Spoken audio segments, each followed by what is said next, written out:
Hopkins that comes from Wilson Center in Toronto, Canada, and he is also editor for the Journal of Interprofessional Care. But you have been working with IPE in almost 20 years. We 15. 15. I'm not that old. You know, I have heard your name so many years, so yes, 15 years. And we also have a visitor from Denmark, Flemming Jakobsen, and he drives interprofessional unit in interprofessional care in orthopedic too.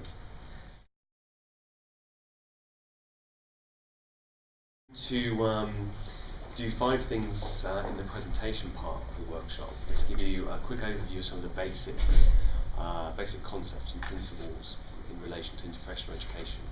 And some of you will have already know this stuff, but I always find it useful just to really go through and just give you some definitions and some ideas. Then provide just an outline very briefly about the systematic reviews and the evidence that we've synthesized to give you a sense of what the impact of this type of education has. Think about some, sort of reflect a little bit on the evidence, think about some ways forward, and then offer a few concluding comments before we then open up for further discussion. So the definition, which I think we all use now, is the sort of occasions when 2 or more professions learn with, from, and about each other to improve collaboration. And the key thing here in this definition is the interactive learning that goes on between 2 or more professional learners. And the interactive learning goes on for the purposes of improving their collaboration, their understanding of collaboration, their skills and attitudes towards collaboration. And ultimately, hopefully, it will improve patient care. Some of the key aims that this type of education sort of is trying to do is about trying to improve interprofessional communication to ensure that different professions can talk freely with one another, try to enhance the teamwork skills and knowledge related to being on the wards, being out in the clinics, to actually have the skills and knowledge to sort of work effectively in teams. It's about trying to resolve or improve the interprofessional rivalries that can exist given the historical developments of the health professions, and sometimes there's friction that happens between different colleagues. And it's about improving quality of the interprofessional relationships, but also improving the quality of patient care as well. In terms of the evidence, 2 reviews, and 2 very contrasting reviews. One for the Cochrane collaboration. The colleagues know have heard of the Cochrane collaboration. So they undertake specific types of systematic reviews, very much focused on quantitative evidence only, so they're not interested in any other type of evidence. And then a sort of wider review, a realistic review, which is looking at all types of research methods, and it's more sort of interpretive in its approach as well, looking at processes and outcomes.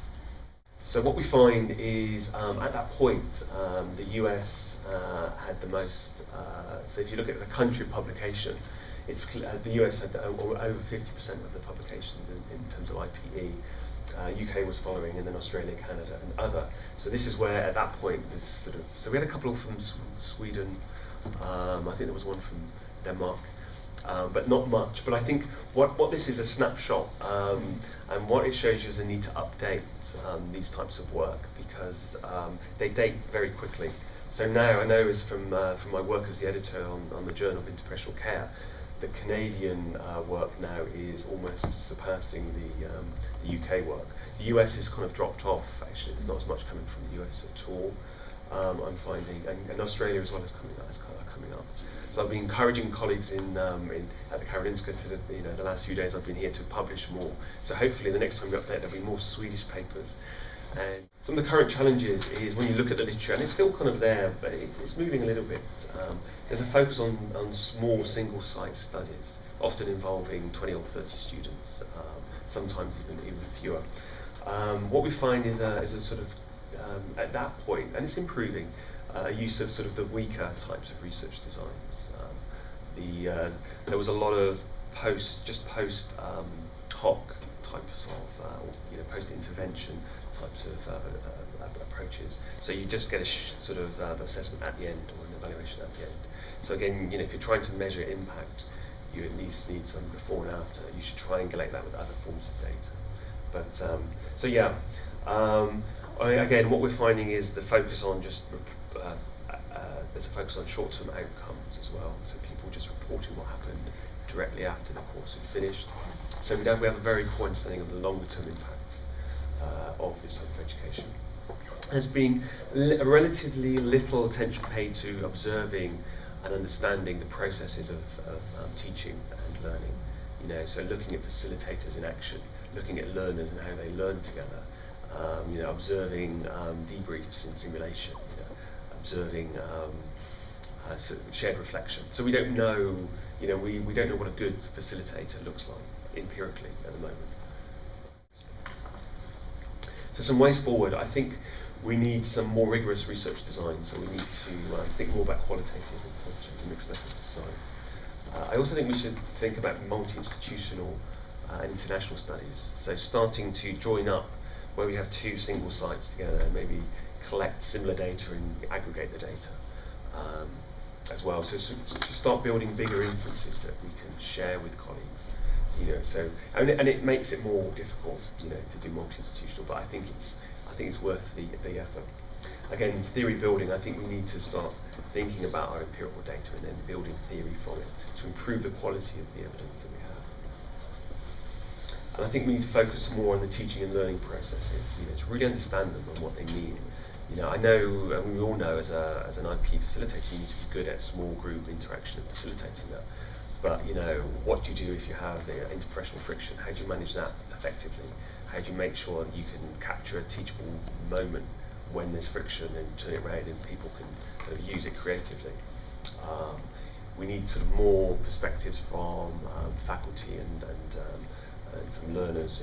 Multiple perspectives. Patients and families need to be in there as well. And I think when we're trying to understand behaviour change with IPE, and that's a big issue with the competency frameworks. So it's about trying to understand, attitudes, knowledge, skills, and behaviours. We need some more robust tools to tell us whether behaviour changes happened. Because again, a lot of the behaviour change was self-report. I collaborate better now with the nurses because I've had the IPE. Personally as a researcher and an editor and a reviewer, I don't believe that. It's not very plausible evidence for me. So I would question those things. So the last slide, just a few concluding comments. I think we've seen a growth of IPE and a developing evidence base. And this work, is a few years old and there's more work coming through. And we should update the work. And if we did an update, I think it would be slightly different. There'd be more theory. There would be improving quality. But there's a sort of promising set of outcomes that we're reporting. If we think about that outcome topology, there's a range of outcomes. So there's lots to do in the future. We've travelled a good distance in the last 20, 25 years. But there's lots of work to do to sort of improve the stuff that we do. And I can't go away today without advertising both the journal, which I know there's some flyers, and also there's some flyers for the book as well. I just published on interprofessional teamwork, which looks at interprofessional education, but also sort of considers some of the arguments and issues related to how we work in teams and how often we don't work in teams as well. Thank you so much. Thank you.